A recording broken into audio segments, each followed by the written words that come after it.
Whenever I need to send roses that are guaranteed to make someone's day, the only place I trust is 1-800-Flowers.com. With 1-800-Flowers, my friends and family always receive stunning, high-quality bouquets that they absolutely love. Right now, when you buy a dozen multicolored roses, 1-800-Flowers will double your bouquet to 2 dozen roses. To claim this special double roses offer, go to 1-800-Flowers.com/WWO. That's 1-800-Flowers.com/WWO. This episode brought to you by Progressive Insurance. Do you ever find yourself playing the budgeting game? Shifting a little money here, a little there, and hoping it all works out?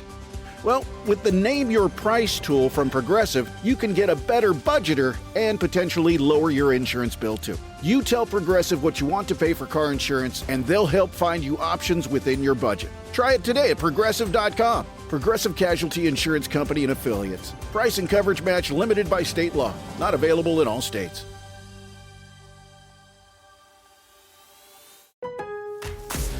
Here for the Lowe's early Black Friday deals? You're right on time for some of our biggest savings. We're talking up to 50% off select major appliances, plus up to an extra 25% off when you bundle select major appliances. Holiday lights going up soon? Select ladders are up to 50% off right now. Get Black Friday prices without the Black Friday crowds. Lowe's, we help, you save. Valid through 11/19. Selection varies by location. Select locations only. While supplies last. See Lowe's.com for more details.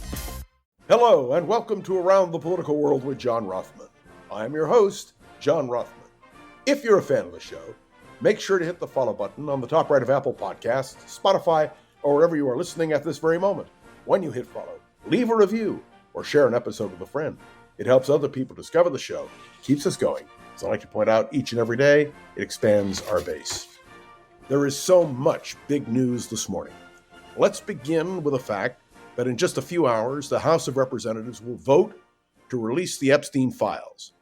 This over the objection of Donald Trump, who only a few hours ago made the decision to say to the Republicans, go ahead, vote for it.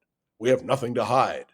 But the simple truth is that Donald Trump has done everything within his power to prevent these files from being released. And indeed, he did it again yesterday. Even though he said vote for it, he said this is a Democrat. By the way, he always used the term Democrat in a pejorative way. This is a Democrat problem, he said, because there are only Democrats who were mentioned in the Epstein files, which, of course, we know is not true. It is important to point out that Donald Trump has done everything he can to prevent these files from being released. Not only that, he instructed his Attorney General, Pam Bondi, and let me point out, I said his Attorney General, when in fact she is the Attorney General of the United States. But he instructed his Attorney General, in the most possessive way, to unleash a new investigation of Democrats. Let me point out that there is a problem here, because if in fact such an investigation is taking place, then the argument can be made that the files can't be released, because it might prejudice the investigation. In short, Donald Trump has done everything he can, for whatever reasons, to obstruct the Epstein investigation.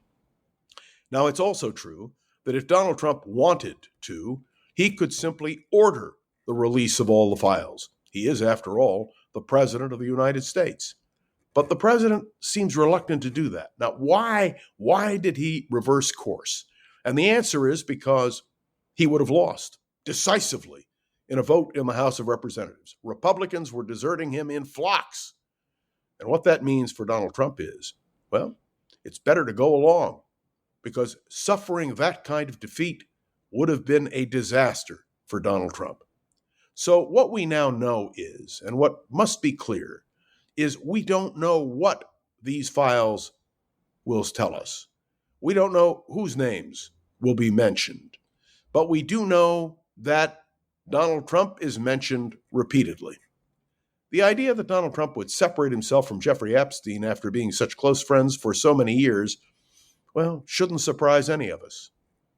It is embarrassing. The question we will find out now is it more? Now, some of you emailed me to question my use of the term cover-up. There is no question that Donald Trump tried to cover this up. And for those who have said, well, what about Watergate and the analogy with Watergate? The answer is Richard Nixon did not order the Watergate break-in. What he did, which ultimately caused him to resign from office, was his cover-up of the Watergate scandal. That's Donald Trump's problem. It's a cover-up, and it's being called a cover-up not just by Democrats, but by Republicans. Now, we are going to see how this vote goes. I expect it to be overwhelming. And the Speaker of the House of Representatives, Mr. Johnson, has indicated he may, in fact, vote for this discharge bill. But let me point out to you that Johnson himself has been complicit, doing everything he can to prevent this material from being released. So we're going to be watching today, not only what it means in the House, but will the Senate then vote? And that's a real question because remember, they go out on recess for Thanksgiving, the end of the week.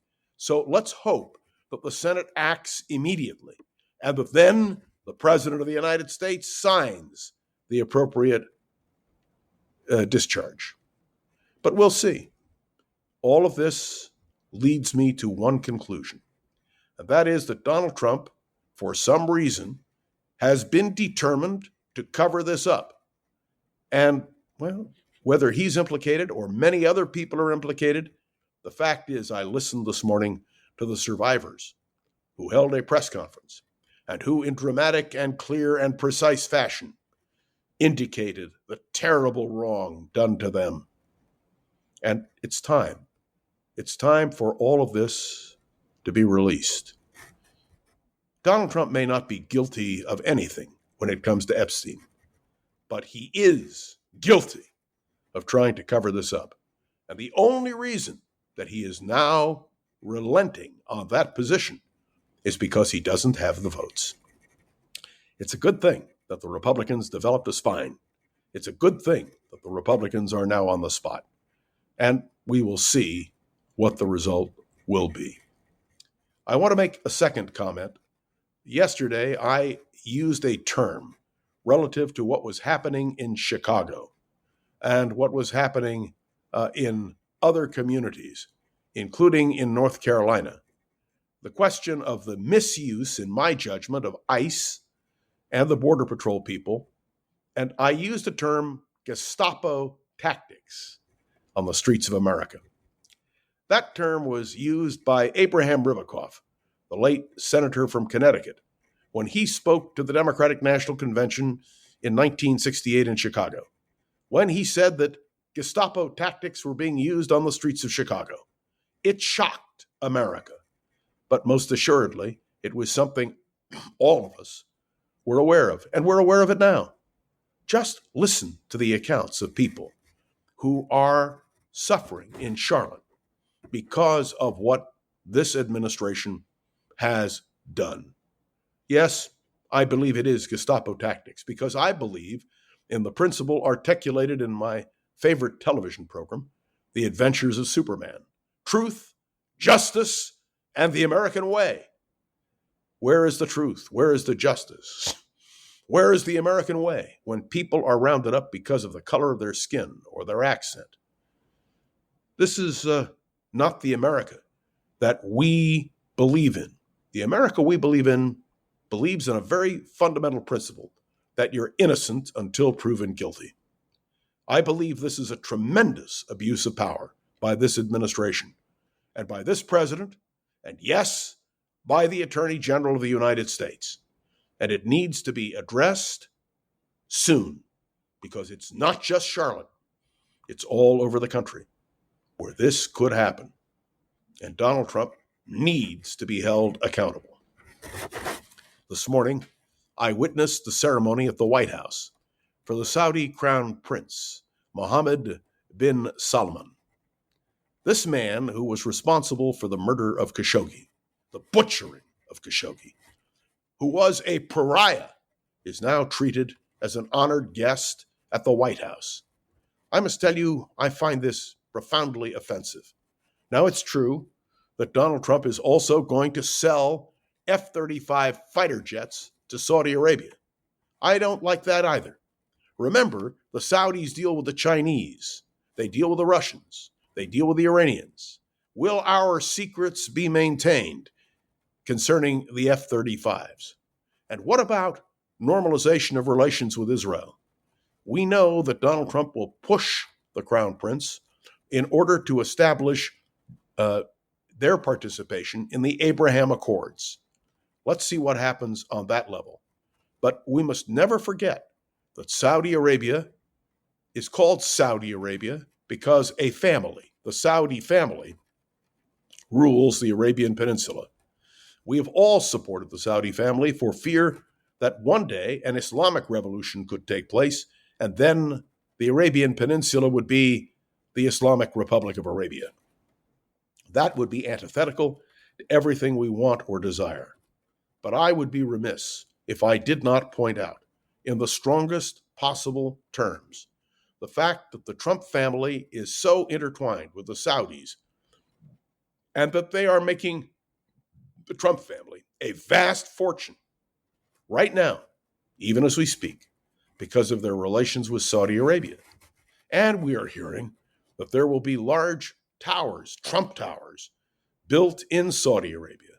And the economic interests grow. Now, it's true that Donald Trump turned over the economic interests relative to Saudi Arabia to his sons, who run the Trump business. But does anybody doubt that Donald Trump is not aware that he and his family will benefit from this? Talk about a conflict of interest. Talk about something unconscionable. And this from the President of the United States. I've said it before. I will say it again. I believe Donald Trump to be the most corrupt president this country has ever had, with his family making not millions, but billions of dollars while he is President of the United States. This is something unconscionable, something that needs to be addressed, something that needs to be understood clearly and precisely. There is no doubt in my mind that when history judges the Trump administration, they will do so very harshly. So what am I going to be watching for today? First of all, the vote in the House of Representatives. How lopsided will the vote be? Then, what will the Senate do? Will the Senate take up the bill, and then will Donald Trump sign it? I'm going to be watching, and the Epstein survivors are going to be watching. And all of the world will be watching the question of the morality of our country. And speaking of morality, I will be watching what happens in Charlotte and in Chicago and in cities across America with what I believe to be, and I say it again, Gestapo tactics on the streets of the United States. I want to repeat, truth, justice, and the American way, the presumption of innocence, all that seems to be out the window. And may I say that my faith, whatever faith I had in the integrity of the Justice Department, well, under Pam Bondi, I have no faith. And that is a serious concern as well. And finally, the question of the trip by the Saudi Crown Prince to Washington and what will result from that trip. We must all watch attentively to see what the Trump administration decides to do. I must tell you, I find it profoundly disturbing. I've explained why. But I want you all to be aware that we now have to look also at the United Nations, because the UN passed a resolution supporting the Trump plan for peace in the Middle East. Well, it's not much of a plan, as we all know. And I would point out that China and Russia abstained in the vote in the Security Council. China and Russia are permanent members. They're 5 permanent members of the Security Council. They voted to abstain. They didn't vote against. They abstained. But what is the meaning of that as well? The other thing to consider is that the United Nations does not have a real impact when it comes to these Security Council resolutions. It's very clear that the United Nations, born in hope, has become relatively impotent. I would remind you, I'm the biographer of Harold Stassen, the last living signer of the Charter of the UN. He passed away several years ago. And Governor Stassen taught me a valuable lesson: to believe in the United Nations, but to understand that it is a flawed agency. This is a serious matter. Some have suggested that the answer may be a two-state solution. Let me remind everyone, which is what, frankly, the Trump plan calls for, that in Israel there is an overwhelming rejection of the idea of a two-state solution. We saw what happened with Hamas in Gaza, and we now know that if Hamas were to establish a state on the so-called West Bank of the Jordan River, it would be a disaster for the Israelis, and it will be resisted by Israeli governments left and right. There are a number of key issues dealing with the Middle East. We'll be talking more about them in the days ahead, but the most important thing we are going to do is to watch with great care what happens tonight at the White House, what happens today in the statements that are made, and whether or not the United States will remain true to its abiding principles. Corruption must be rejected on every level, and let's hope that Donald Trump understands that, although to be blunt with you, I don't think he does. Thanks for tuning into another episode of Around the Political World with John Rothman. I'd love to hear your thoughts on today's episode. You can write a review on Apple Podcasts, drop a comment on YouTube or Spotify, or click any of the links in the show notes to connect with me on social media. Remember, please, to share this episode and others with friends or colleagues so we can continue to grow and expand, which of course is our goal. Let me point out, the show has been getting such positive attention that we're excited to bring on advertising support. They will help us create more opportunities for Around the Political World with John Rothman and give our advertisers the exposure that they would like to have. I am John Rothman. We'll be watching the events of today avidly, but I will be back tomorrow right here on Around the Political World with John Rothman. See you then.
You've finally broken loose from work.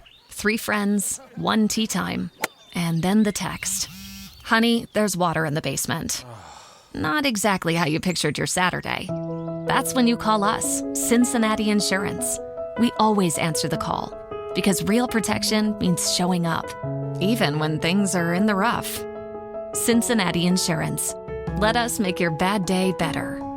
Find an agent at CINFIN.com. This is the story of the one. As a maintenance supervisor at a manufacturing facility, he knows keeping the line up and running is a top priority. That's why he chooses Grainger. Because when a drive belt gets damaged, Grainger makes it easy to find the exact specs for the replacement product he needs. And next-day delivery helps ensure he'll have everything in place and running like clockwork. Call 1-800-GRAINGER, click Grainger.com, or just stop by. Grainger, for the ones who get it done.